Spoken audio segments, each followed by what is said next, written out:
Assalamualaikum warahmatullahi wabarakatuh. Eh, para pemirsa UNER Channel, semoga Anda sehat dan terus semangat. Sehat menjadi kata magnet di dunia ini yang di mana semua orang sedang berpengharapan pada kondisi yang fisik yang bagus karena pandemi COVID-19 yang sampai sekarang belum tahu kapan selesai, dan semangat tentu saja menjadi modal kuat agar kita tetap bertahan dalam situasi yang cukup rumit ini. Nah, kali ini saya akan mengajak sosok yang biasanya menggeluti dunia sejarah, pengalaman kemanusiaan. Kalau COVID selama ini dipandang dalam perspektif kesehatan, saya akan menghadirkan satu tokoh, Profesor Dr. Gunawan Basundoro, guru saya, teman saya. Assalamualaikum Mas Pur. Waalaikumsalam warahmatullahi wabarakatuh. Ya, Mas Pur, ini bisa diceritakan dalam pandangan Sosio Hunara, apa pandangan Anda terhadap kondisi COVID ini? Ya, saya kira memang ini kondisi yang cukup berat ya, karena memang secara umum masyarakat itu tidak memiliki memori kolektif terhadap peristiwa yang sangat mencekam ini ya. Jadi kita punya pengalaman, bangsa Indonesia punya pengalaman menghadapi pandemi itu tahun 1918.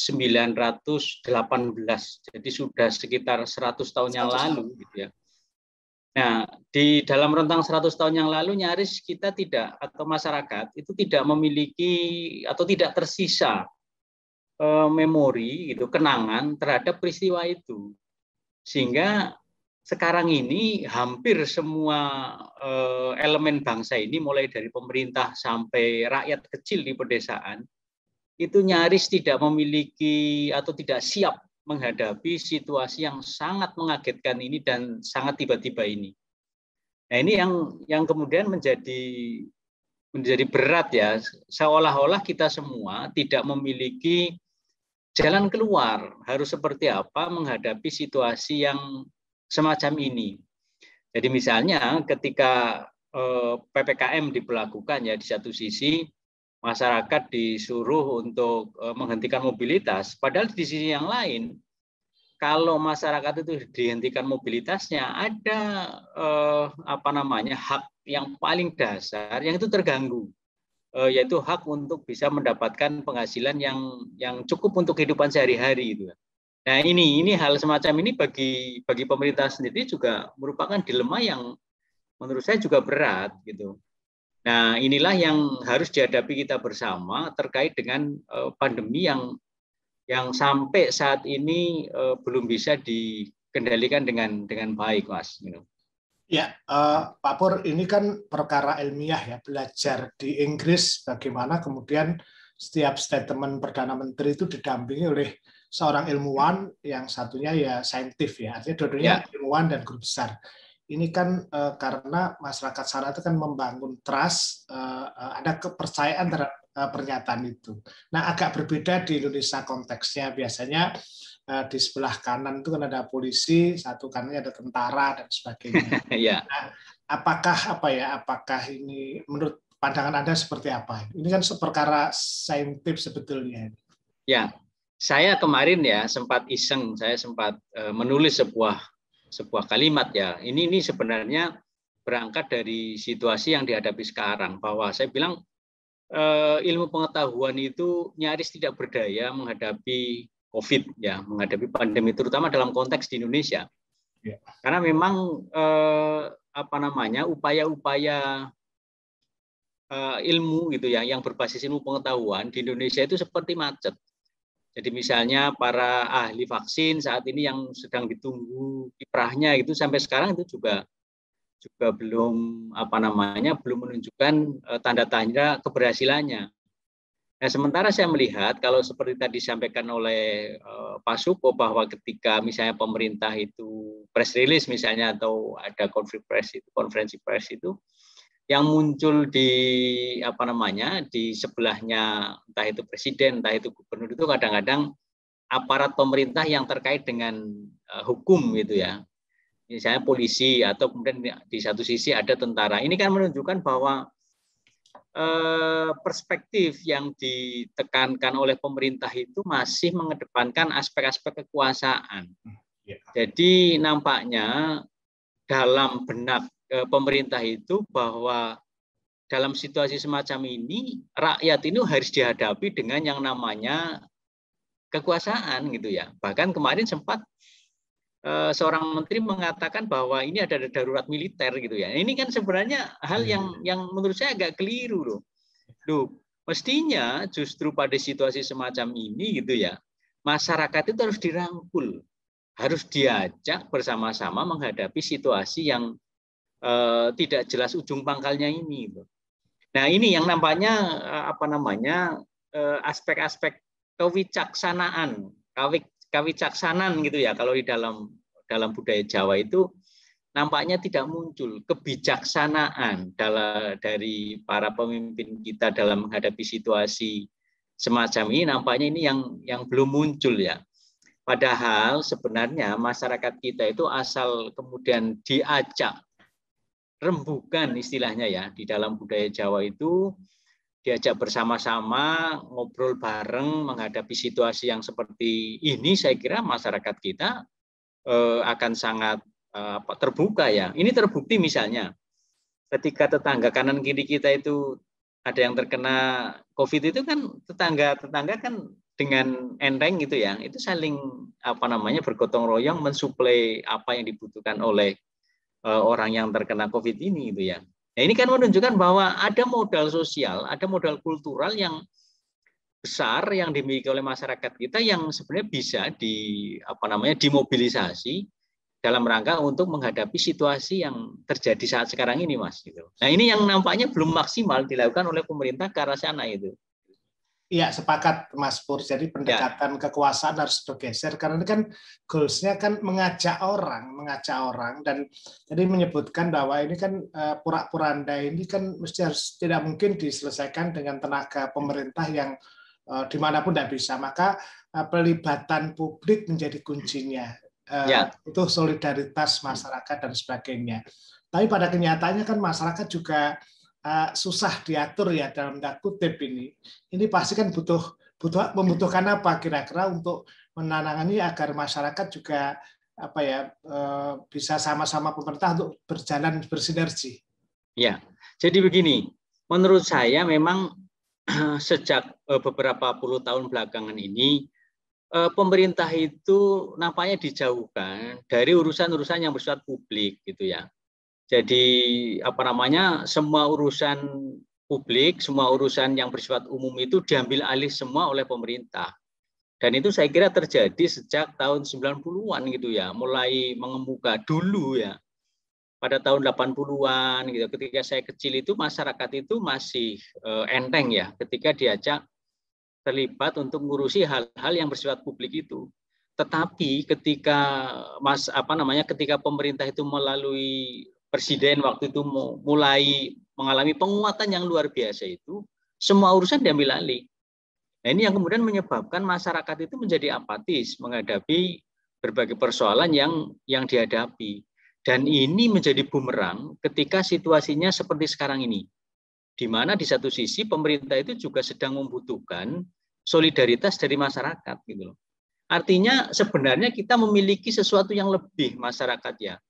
Tetapi karena selama ini sesuatu yang lebih itu kemudian diambil alih sebagian oleh pemerintah, akhirnya solidaritas masyarakat yang muncul sekarang ini ketika itu dibutuhkan, ya itu hanya sebagian saja itu. Artinya tidak total masyarakat bergotong royong misalnya terlibat di dalam urusan-urusan yang mestinya ini sedang menjadi bagian dari mereka. Oleh karena itu menurut saya apakah Pak Pur yakin bahwa modal sosial itu masih bisa dioptimalkan untuk mendorong agar rakyat hadir di antara tetanggaan itu?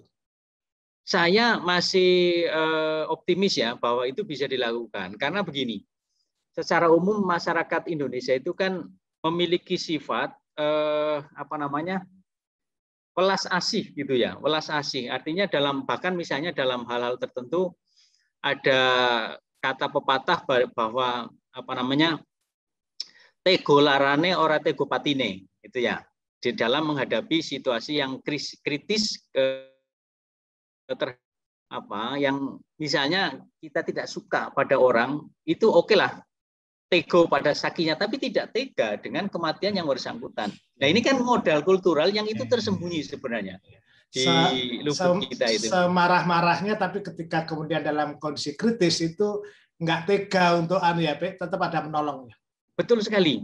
Nah ini yang mestinya situasi semacam ini harus ada keteladanan sebenarnya.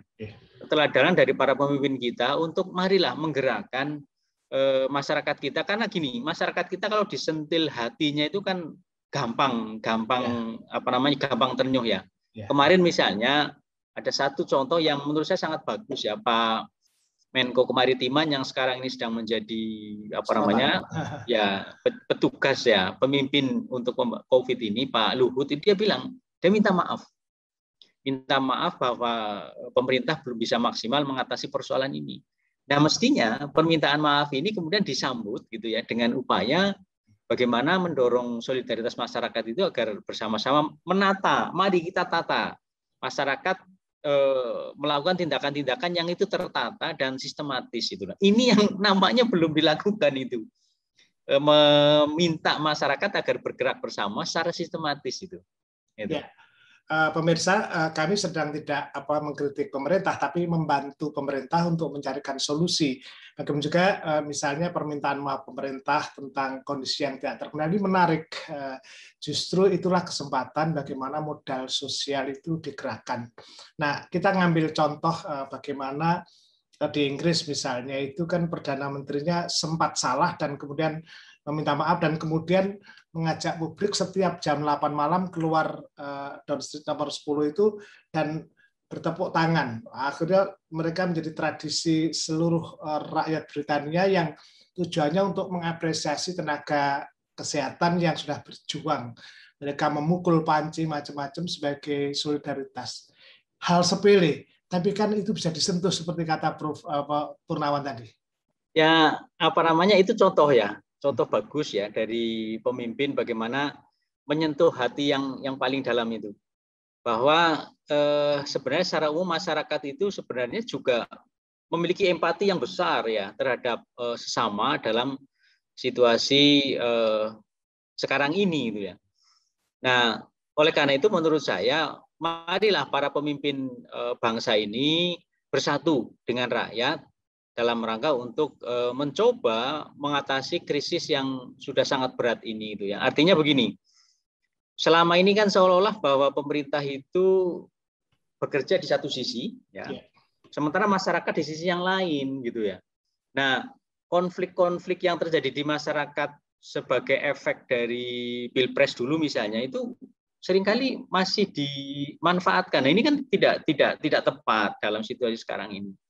Menurut saya sekarang marilah pemimpin bangsa ini menyerukan kepada seluruh elemen bangsa agar mari kita bersatu bahwa pemerintah ini oke lah bahwa kemarin misalnya ada tindakan-tindakan yang kurang tepat. Nah sekarang mari kita bersama-sama untuk bersatu menyatukan diri dalam rangka untuk berjuang bersama-sama karena COVID ini bukan lagi musuhnya pemerintah gitu loh. Iya, musuh bersama ini. Ini musuh bersama yang kita sendirian juga tidak bisa. Kita melawan tapi tetangga kita rewel juga bisa kacau juga.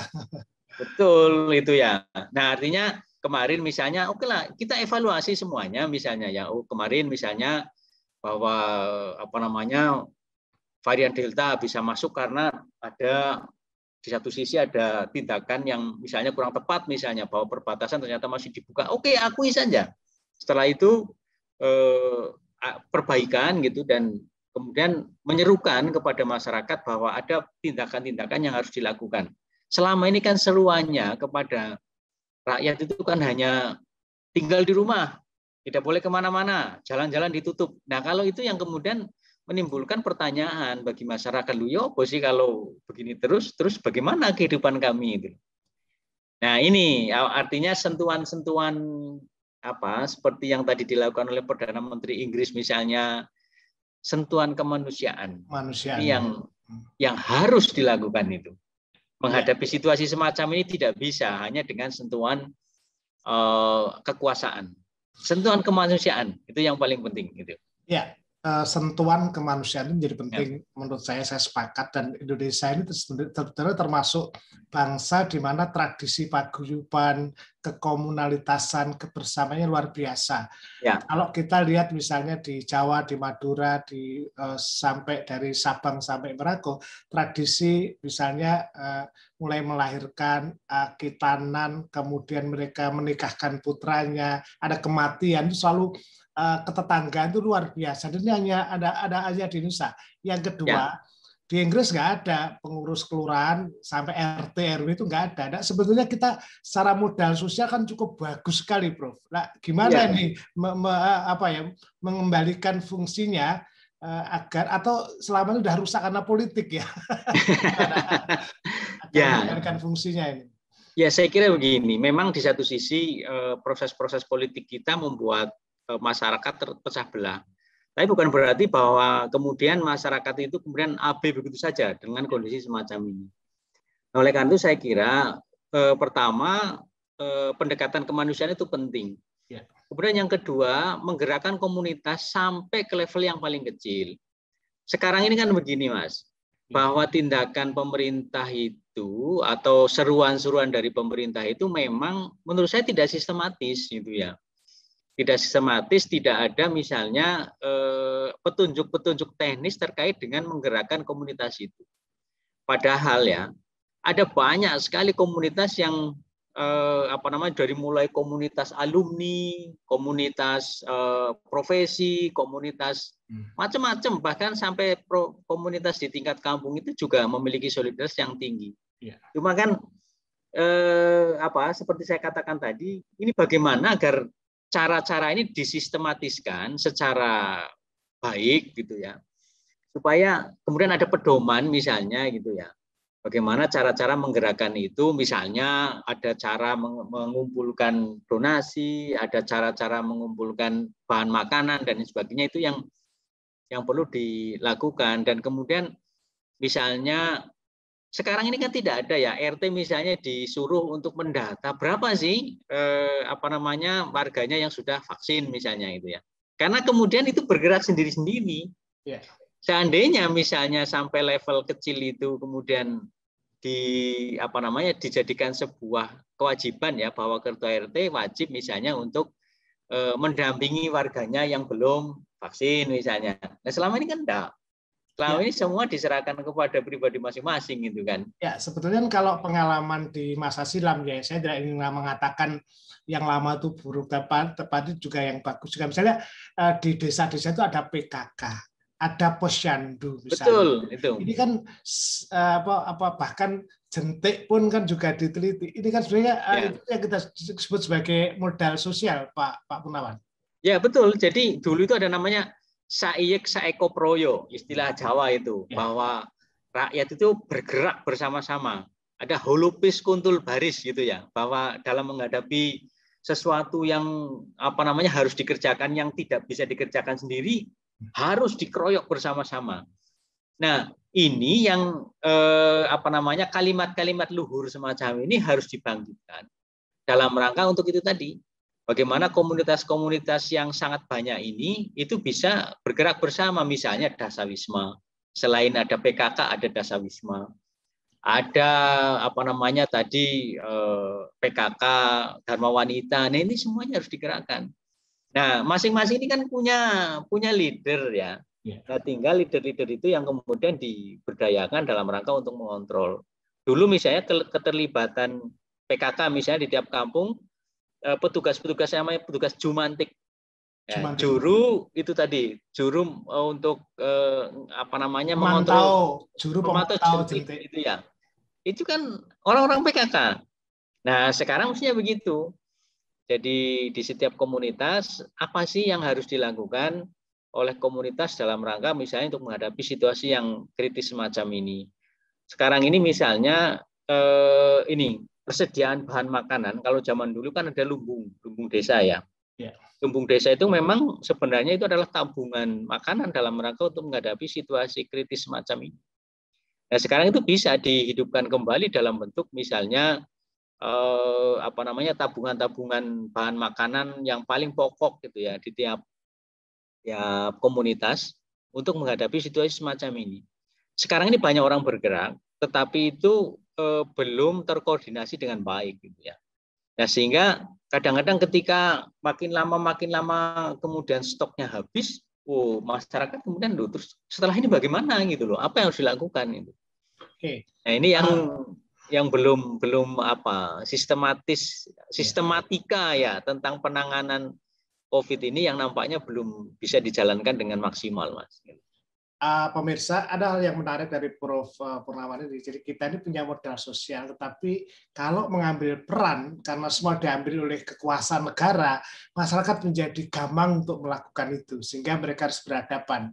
Nah, beruntung Universitas Airlangga dengan Mas Seno dan kawan-kawan bergabung dalam tim Surabaya Squad yang tergabung program Surabaya Memanggil.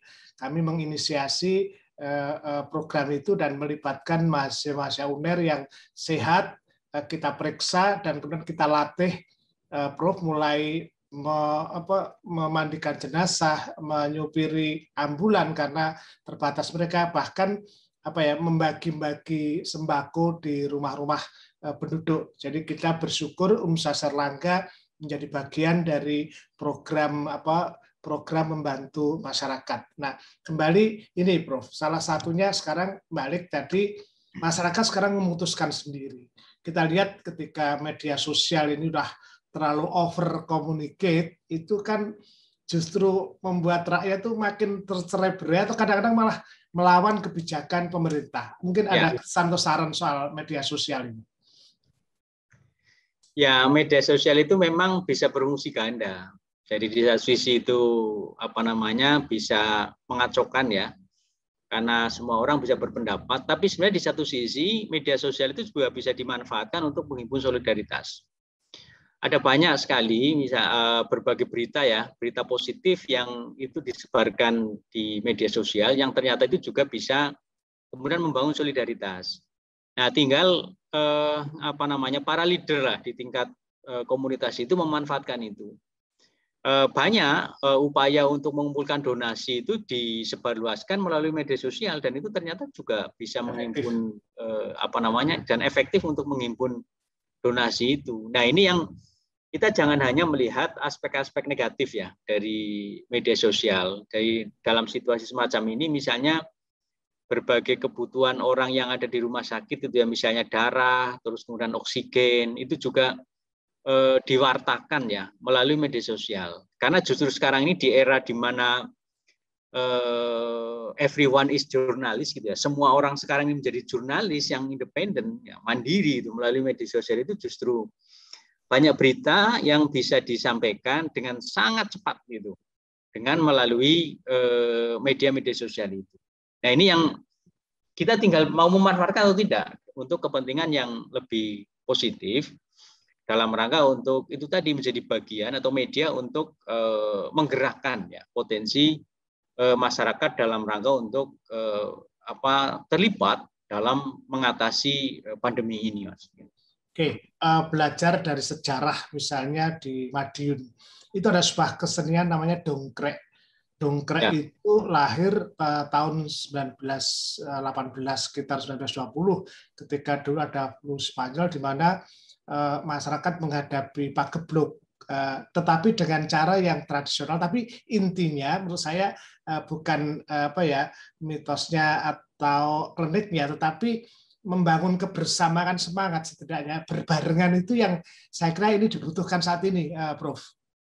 Ya betul. Jadi ada banyak ekspresi ya dari masyarakat yang lahir dari situasi-situasi tertentu. Jadi situasi sejarah yang yang sangat fenomenal itu biasanya akan melahirkan berbagai hal, entah itu dalam bentuk kesenian, kemudian ada makanan itu ya.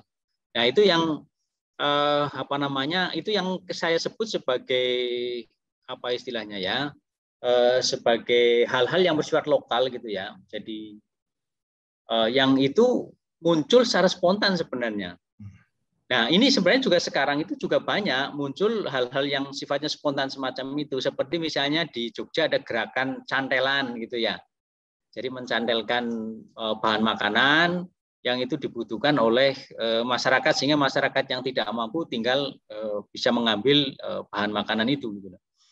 Nah, wisdom lokal ini, lokal wisdom ini yang saya kira itu perlu terus dibangkitkan ya. Jadi kalau misalnya zaman dulu itu lokal wisdomnya dalam bentuk kesenian dongkrek itu ya, sekarang itu sebenarnya banyak lokal wisdom yang itu juga bisa diambil, didorong gitu ya, dalam rangka untuk ini terlibat dalam menghadapi situasi pandemi semacam ini. Artinya begini, keterlibatan masyarakat dalam bentuk apapun, asal itu bermakna positif, itu harus diterima dan dimanfaatkan semaksimal mungkin dalam rangka untuk bersama-sama menghadapi pandemi ini. Jalan keluar untuk menghadapi situasi semacam ini kan tidak harus datang dari pemerintah. Karena justru masyarakat yang tahu tentang kondisi-kondisi di tingkat lokal. Dan itulah yang kemudian melahirkan local wisdom tadi gitu ya. Nah, yang ini yang menurut saya ini sebenarnya hal baik gitu ya, dalam rangka untuk ini menjadi bagian dari keterlibatan masyarakat untuk terlibat di dalam mengatasi persoalan yang sangat besar ini, yang sangat berat ini, Mas. Ya, saya membayangkan dengan mencoba mengkaitkan dengan fakta realitas di lapangan dari gagasan Prof. Purnawan Basundoro. Misalnya takmir masjid ini kan sebuah modal sosial dan di setiap padukuhan di RW dimanapun selalu ada masjid dan ada toa, ada speaker. Tidakkah itu misalnya diajak oleh pemerintah, mereka dilatih dan pada jam-jam tertentu misalnya sebelum adzan atau setelah adzan ada penyampaian pesan. Itu mungkin nggak? Ya, itu yang kemarin beberapa waktu yang lalu saya sempat ngobrol hal itu dengan anak-anak saya gitu, anak istri saya waktu itu, bahwa selama ini masjid itu masih terbatas pada mengumumkan orang yang meninggal. Ini yang justru menimbulkan sikap dan perasaan traumatis, Mas. Nah, saya kemarin sempat bilang ke anak saya, mestinya masjid ini harus ikut ambil bagian dalam rangka untuk menyiarkan berbagai program yang program-program positif dalam rangka untuk keluar dari situasi pandemi ini. Sebagai contoh misalnya, menjelang sholat harus diumumkan bahwa masyarakat hendaknya jangan lupa untuk mematuhi protokol kesehatan misalnya. Terus kemudian gerakan solidaritas itu diumumkan dari masjid misalnya. Pengumpulan donasi, pengumpulan bahan makanan, bahwa di blok ini sedang ada situasi semacam ini, mohon Bapak Ibu bisa membantu misalnya. Yang itu dikoordinir melalui entah RT dan lain sebagainya. Dengan cara semacam itu, maka masjid itu harus berfungsi yang sebaliknya.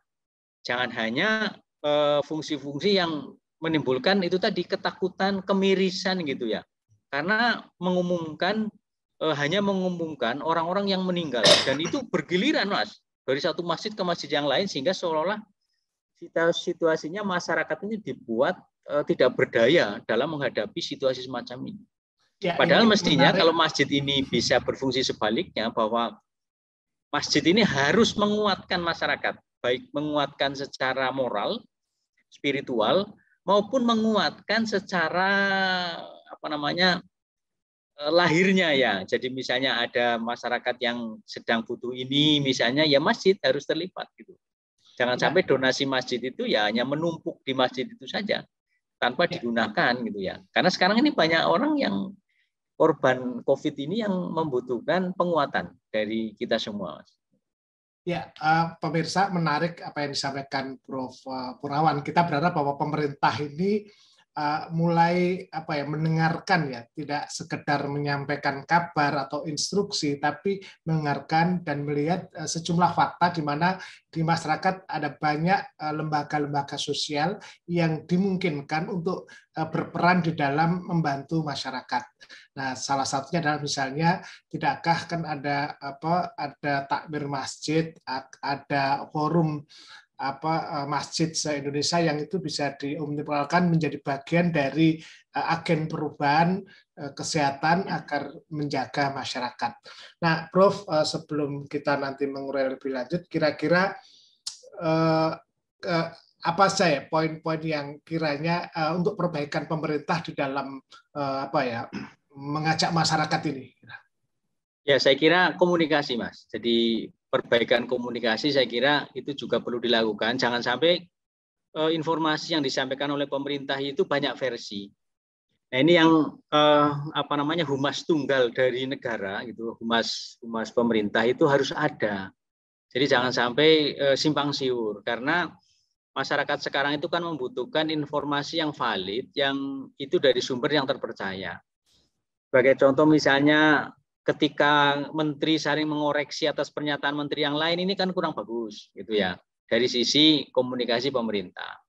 Oleh karena itu, karena situasinya cukup genting semacam ini, pertama pemerintah itu harus kuat gitu ya, harus kuat, harus kemudian yang kedua, pemerintah hendaknya didampingi para expert, para ahli yang mengetahui secara detail mengenai situasi yang terjadi semacam sekarang ini. Jadi misalnya ada ahli pandemi.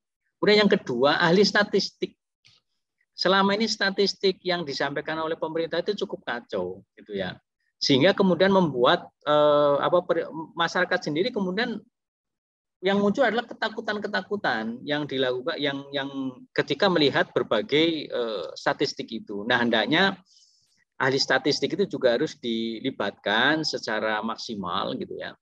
Kemudian perguruan tinggi saya kira yang di situ itu banyak ahli itu juga harus dilibatkan. Artinya jangan sampai pemerintah itu dimaknai oleh masyarakat itu hanya presiden dan menteri. Pemerintah ini adalah satu kesatuan yang itu harus saling mendukung.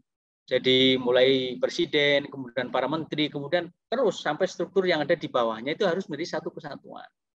Jangan sampai itu di satu sisi bilang A, sisi yang lain bilang B. Ini tidak bagus. Karena situasi yang dihadapi adalah musuh yang tidak kelihatan, dan musuh itu musuh yang sama. Baik yang dihadapi oleh pemerintah maupun oleh masyarakat gitu ya. Yang itu bisa mengenai siapa saja. Nah, penguatan di sektor pemerintah itu nanti kemudian disambung dengan ahli humas gitu ya yang bagus gitu ya. Saya harap ini Pak Suko ini bisa terlibat gitu ya. Karena betul kita itu harus punya humas yang kuat yang itu bisa membagi informasi dengan informasi tunggal untuk hal-hal yang memang perlu dijelaskan secara detail gitu ya. Dengan cara semacam ini nanti saya kira pelan-pelan nanti masyarakat akan percaya tentang berbagai hal yang sedang dilakukan oleh pemerintah. Nah, kemudian yang sangat penting adalah masyarakat harus dilibatkan. Jadi para pemimpin lokal gitu ya, tokoh-tokoh masyarakat di tingkat lokal itu hendaknya diorganisir dalam rangka untuk membangun kepercayaan masyarakat kepada pemerintah itu sendiri. Karena kalau kemudian masyarakat itu sudah tidak percaya dengan apa yang sedang digerakkan oleh pemerintah, COVID ini tidak akan bisa selesai. Karena kemudian saya justru nanti kalau ini misalnya ya, ini tidak ada penyelesaian yang tepat gitu ya, dan COVID ini berjalan terus-menerus sementara di negara lain itu misalnya sudah selesai, maka COVID yang awalnya adalah pandemi gitu ya, akan berubah menjadi endemi. Penyakit yang itu hanya terjadi di negara tertentu saja. Endemi di kita kan banyak, malaria misalnya. Malaria berputar-putar terus di Indonesia gitu ya. Tidak pernah bisa dibersihkan, TBC misalnya. Di negara lain sudah bersih. Nah, di tempat kita belum. Nah, nanti COVID juga semacam itu. Nah, kalau ini semacam ini terus terjadi, artinya pandemi COVID itu menjadi endemi, kita sebagai sebuah bangsa ini akan malu karena ini penyakit yang dihadapi oleh semua bangsa. Tapi kenapa kok kemudian Indonesia tertinggal gitu ya? Oleh karena itu menurut saya persatuan antara rakyat dan pemerintah ini menjadi kunci utama dalam rangka untuk menghilangkan penyakit ini jangan sampai menjadi endemi, menjadi penyakit lokal di Indonesia itu. Ya. Kayak begitu, Mas. Gitu. Oke, pemirsa, sejarah adalah guru yang terbaik. Kita pernah mengalami tahun 1919 flu Spanyol. Kita sudah melakukan PSBB, PPKM berseri dan PPKM darurat, tapi perusahaan belum selesai.